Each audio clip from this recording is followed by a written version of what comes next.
Perfect. Let's see if we can find some stuff on giants. Almost everyone in Afghanistan knows the stories about the giant. We call him Almasty, and many people have already seen him. This is not a fake story. You just have to be in the mountains at night. Ooh. Babby face. Revocation. The strange thing about it is at the same time it's happening in the woods above Oak Ridge, Oregon. People are going into the forest, mushroom picking cubensis, liberty caps. People come up missing. And they're finding clothes and equipment and stuff laying around. It was in the news a couple times. Then they haven't ran it anymore. So getting from Sniper Island. I heard a story from a soldier today. He said there was an area in Afghanistan that was prohibited to fly over. He was a pilot in a Chinook helicopter. One time he flew over the prohibited area and a spear 6 meters long penetrated the helicopter, hurting one soldier. They didn't see anyone, and they thought the Taliban were the ones attacking. When they landed, they realized it was not a rocket, but a spear that hit the helicopter. As soon as they landed, the CIA was waiting for them to interrogate them. Dallas dog. In 2002, my brother was a Marine stationed in Kandahar. The day this happened, or his first chance to call me, he told me about how a giant with red hair, 6 fingers and toes, with a horrible smell was killed. I was stationed in Kandahar a few years later. I deployed with the 82nd Airborne Division. The story was still popular in Kandahar when I arrived. 14 years later, 2016. The soldier speaks his truth, and it's on YouTube. Salute. Similar stories happened recently in Antarctica, but multiple giants are involved. YouTube it. Scott Crabtree. I've heard about the 6-fingered and toed giants. Even the stories of some of these giants kept at what they call Area 52. Personally, I believe in every story told. There's a bit of truth in them all. Blaine.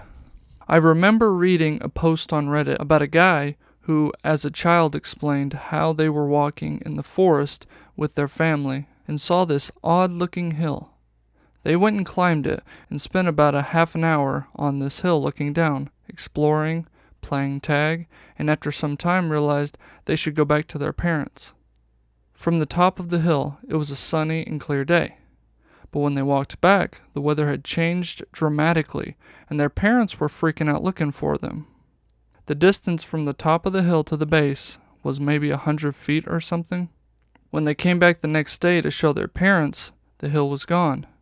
Now, I recognize this as anecdotal, but still spooky as hell, and makes you wonder what actually happened. It's almost like a portal opened up in the forest. Ryan Cole. I once had an interesting experience in the Redwood National Park. My girlfriend and I went on a day hike down a creek. We hiked along the creek for a ways before we decided to go off trail and have a break. As we climbed off trail away from the creek, we found a hollowed out tree from a wildfire. It was massive. As we both stood inside, it felt as though it was a cathedral. We had a quick smoke break inside the burnt out tree, then climbed back out to the trail, and carried on with our hike further down the creek. The woods there feel ancient and ominous, almost as if it was pressing down on you. Nothing like the chipper feeling one often finds in the forest. After we hiked for several hours along the creek, we sat out on the river bar and had our lunch. As we sat there, it felt very eerie. I felt as though we were being watched, and my girlfriend said the same. We finished lunch and decided to head back to the car as it was getting late. The whole hike back to the car was dead silent.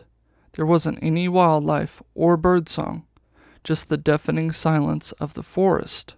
All of a sudden we started hearing this sound. It sounded as though someone was throwing rocks at us from the hillside, and they were going through the branches of the trees.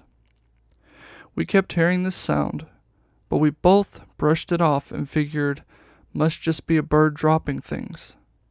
As we neared the section of trail that we originally went off trail, we walked out into a slight clearing, and all of a sudden there was an extremely loud crashing sound. It sounded as though a giant redwood fell over abruptly, even though there was no wind at all. We both stopped dead in our tracks as the hair on our necks stood up. A pit of fear and dread grew in my stomach as we both stood in the meadow and looked at each other with disbelief. Needless to say, we got the heck out of there, and I didn't feel at ease again until we were both in the car. I can't help but to feel as though it was a message. Stay where you belong. Let's get some Dogmen. Retacatavius Brown, okay. I can never imagine sleeping with my windows open. When I go to bed, I lock and check every door and window. Can't imagine. I had a friend I used to babysit for at night. I would walk around her house making sure all windows were locked. The next day she would come home and go to open a window and complain because it was locked. I told her it was unsafe to not lock up. About a month before she moved out, her 4-year-old started seeing hands in the window at night while in bed. I asked her, "Are you going to lock them now?" I walk to and from my own house with a gun on my hip. I live in a state with low crime in the middle of nowhere. No one knows who or what the hell is out there. Celeste Kitty. My friend in Jersey saw one. He went to open his window to smoke while Skyping with me. It was upright, leaning on an SUV. It looked up at him and growled. Had to be easily 7 foot tall. I heard the growl. He almost peed himself. It ran off into the wooded area while upright. Let's go some Jersey Devil. Lag Joy. I believe what they're describing is a gargoyle. My mother, little sister, and I were out late having visited another family about an hour away and headed back home. We were less than a few miles from home and we saw something massive, probably 10 to 12 feet in height, having wings almost identical to a bat except proportionate to its height, with humanoid arms and hands except much larger that were attached to or part of its wings. Its face appeared humanoid and bird or bat-like. It had black, short, slick, or oily hair all over except its face looked mostly hairy. It had legs that looked cross between human and bat bird-like. It had huge fanged eye teeth, and the rest of the teeth looked jagged, and eyes glowing like red, hot coals of fire. That thing was across a fence lurking above a small cow or large calf. Although it was dark, we all saw it when the headlights hit it. So my mom said, "What was that?" and put on the brakes, and came to a full stop in the middle of the road. We were looking around and didn't see anything. But then, as soon as we started to pull away, that thing landed directly in front of us. My sis and I started to scream as well as my mom. My mom blared the horn and then peeled out, and it flew right over the car. We were so terrified to go home and try to sleep as our home was in such close proximity and in the middle of nowhere, and that thing chased our car for a few seconds. That thing was spotted a few times, once by a neighbor and another sister of mine, and then again with a neighbor, a sister, and me. Nobody can tell me they don't actually exist. It wasn't supernatural. It was very much physical, alive, and well. My mother told us not to speak about it, or be very cautious who we tell. She believed it was a devil, or demon, and also said no one would believe it unless it was filmed. Back then, most people would have been blessed to own a Polaroid camera. I will never forget the times I saw it, and both times was in the same vicinity in a densely wooded area with very little houses around. Murph. I grew up in South Jersey and heard many stories when I was younger. Never saw anything. I moved out of Jersey as an adult, and later got a job in an Atlantic City casino. I worked a late shift, and used to take the train to work and drive home with a coworker. One evening, I was on my way to work on the train. I usually read, but I was bored and just looking out the window at the woods. Out of nowhere, a strange creature came out of the woods and ran next to the train for at least 2 minutes before it ran back into the woods.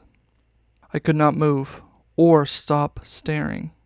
I saw the same thing as described by the Winklemans. It had glowing red eyes, as that's the first thing I saw coming out of the woods. I never believed in the Jersey Devil. Now I'm sure it's real. Creepy. Oh man, that'll do it. Thank you guys so much.